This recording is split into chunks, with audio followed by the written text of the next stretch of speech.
Hey guys, welcome back to Oak Abode. Today we're going to be going over how to raise day-old baby chicks into fully grown, healthy chickens. I'm just going to be going over what I do and what has worked for me in the past, but as always, I suggest you do as much research as possible before bringing home your baby chickens. I'm going to be going over different milestones and development along the way, as well as different environments and stimulus that I introduce them to and when. This is our fourth set of baby chickens, and so far everything has gone pretty smoothly. There are some steps that I take that are probably more on the safe side than necessary. However, I figure when they get to this age, it's worth a little extra effort to keep them alive and healthy.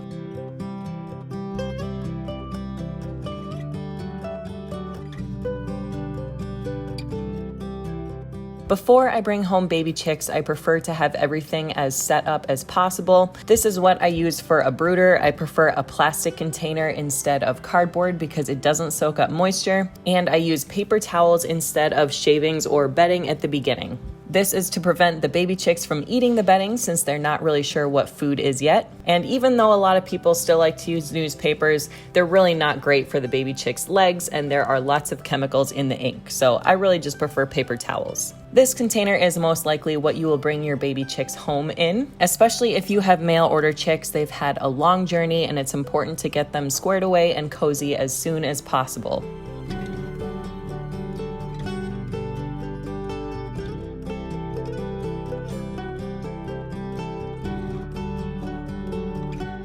I always use this Save a Chick electrolyte mix in their water in the beginning.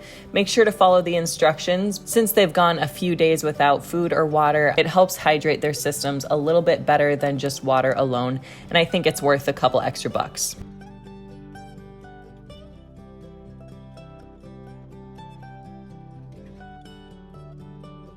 I'm going to link everything in this video down below for you, and I also wrote a whole blog post with all of these instructions, which I will link in the description box as well.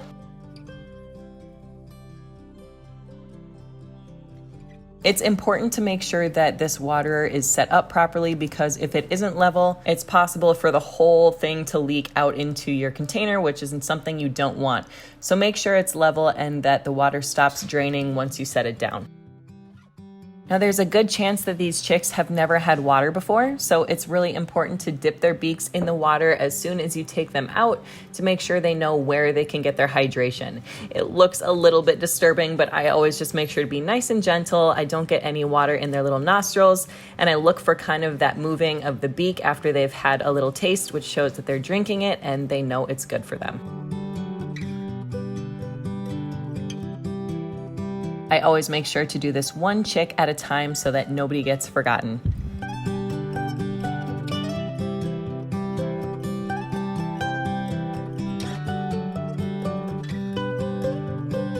Of course, once I set them down, I watch for them to go back to the water and get more drinks on their own. That's a good indication that they've figured it out.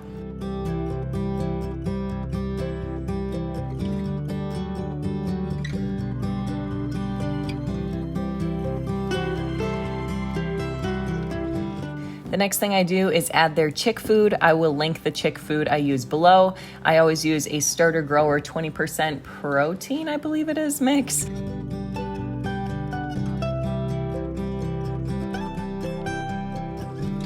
And I will also link a chick brooder for you. So I do not use a heat lamp when I am raising baby chicks. There's a much better alternative, which is these chick brooders, which uses radiant heat instead of a heat lamp. They're much safer, they're cozier for the chicks, and really they're just a great improvement from the outdated heat lamps. As you can see, I like to keep mine on an incline so there is a gradient of heat and the chicks can choose exactly where the spot with perfect warmth is.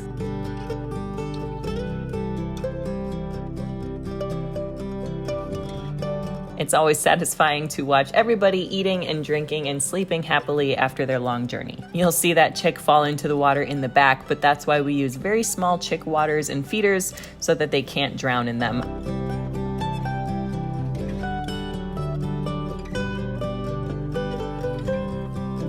Here is the chick food that I use to start them. It is medicated and it has high protein to support growth. And here is the chick grit that I use. It's much smaller than grown chicken grit, and I just sprinkle a little bit on their food every few days, just like this.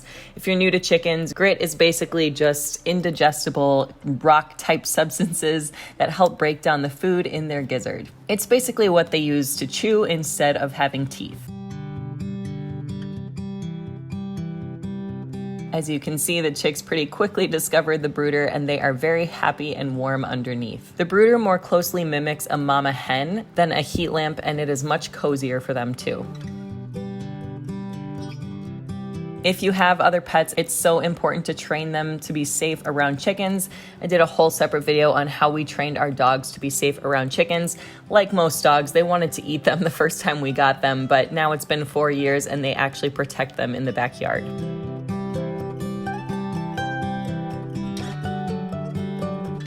I keep our chicks inside for the first few weeks. I know everybody wants an answer on how old chicks should be when you introduce them outside. The truth is that there's no particular age when chicks should go outside. It's more dependent on the weather as well as their age. So there's a handy little chart that I will link for you guys below that shows kind of the age that chicks are and the temperature that they can handle outside. Since it was nice and warm, I believe these guys were around 2 to 3 weeks old when we introduced them outside, which we always do in this little pen.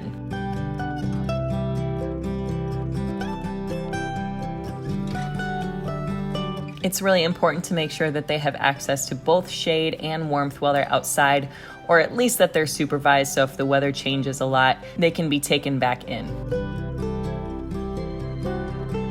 Now, some people introduce bedding just a few days after they get the chicks. I like to wait until they are a couple weeks old, and at this point I do add the bedding instead of the paper towels to their brooder.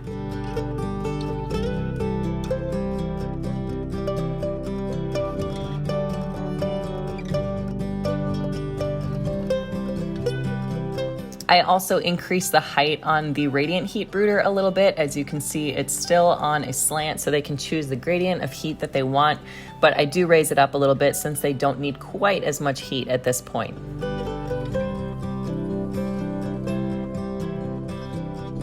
It's always fun to see their reaction the first time we introduce them to shavings. Usually at first they're a little bit unsure, but they usually settle into the shavings pretty quickly.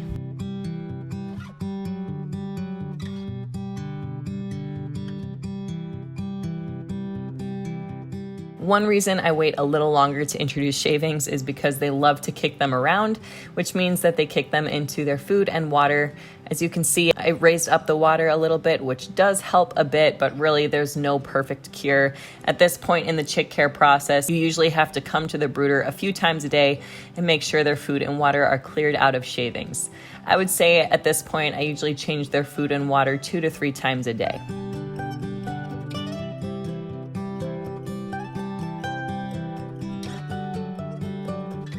Now the chicks are about 5 weeks old, so we start doing longer trips outside, and in fact, weather permitting, I like to keep them outside pretty much all day at this point.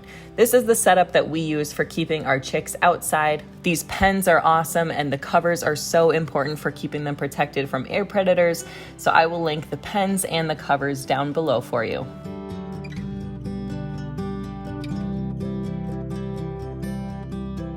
If you're not giving your chicks long trips outside at this point, it's really important to make sure you have a nice roomy brooder. The size of the brooder that I'm using would not work for this many chicks at this point if they weren't spending so much time outside. So at this point in the process, they really are just in the brooder at night to keep them safe from night predators, but they're spending pretty much all day in these 2 pens with their food and water and plenty of stimulation in the grass and dirt. Again, this is all weather permitting. If you live somewhere where it's still pretty cold outside, since they're not fully feathered, it wouldn't be safe to do this with them at this point. This was filmed in July in Wisconsin, so there really was plenty of warmth for them outside.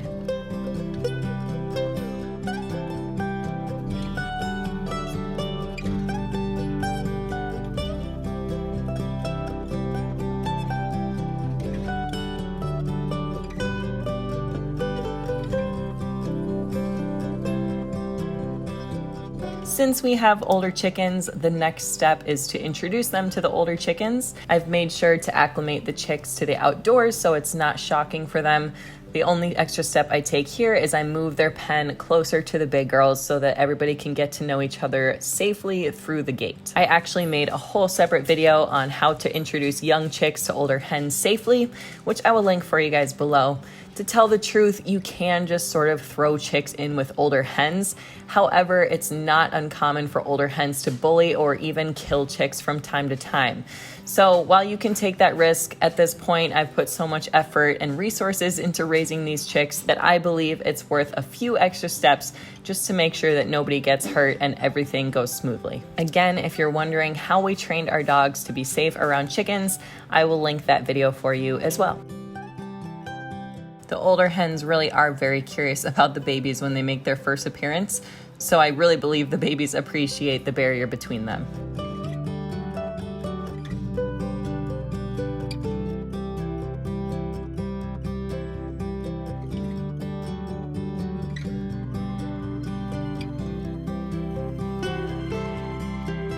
When it's time to move them in for the night, I just put one of the pens on the inside of their stall.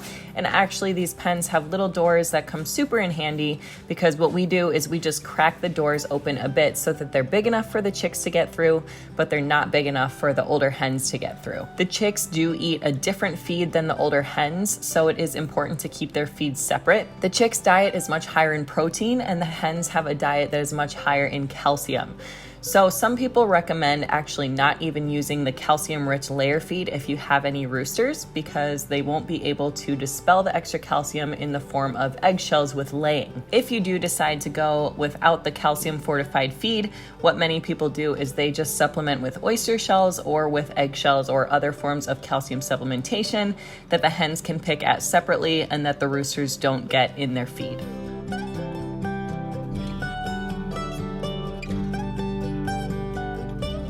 At this point, the chicks are ready to free range with the big girls. As you can tell, they're having a great time.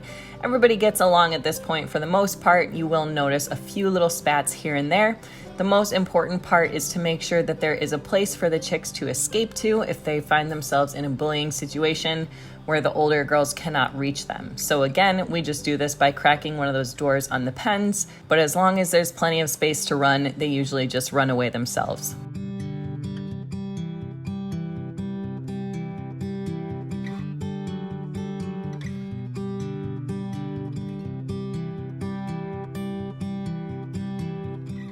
As you can see, the chicks are cleaning themselves and they are overall very low stress and very happy. So this was a successful integration to say the least.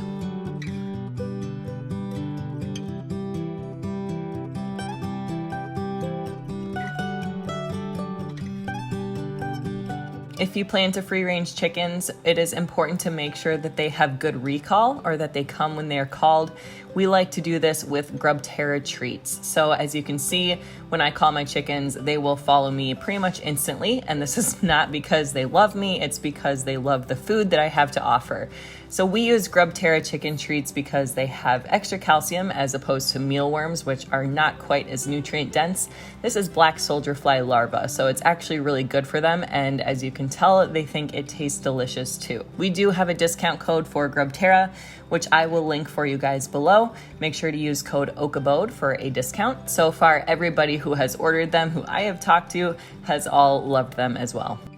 It is really important to train them to come to the bag or to your voice with treats because if you see a predator when they're free ranging, they're not necessarily going to want to come in otherwise. Even though the chicks are a little slower getting in, as you can tell, they are catching on to the treats pretty quickly and it makes bringing them in much easier. Fly is by no means a trained herding dog, but he is starting to catch on a little bit to helping us bring him in at night.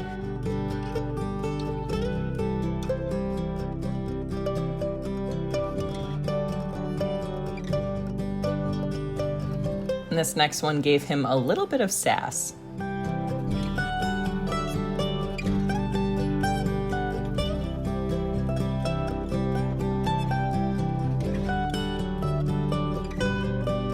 Even though chick care can seem a little bit intimidating if you've never done it before, what's really most important is making sure they have food, water, clean shelter, and the right temperature and environment, as well as maybe a little bit of stimulation and excitement to keep them from picking on each other. It's really not nearly as hard as it might seem at first, and once you've raised one set of chicks, the rest become pretty much second nature.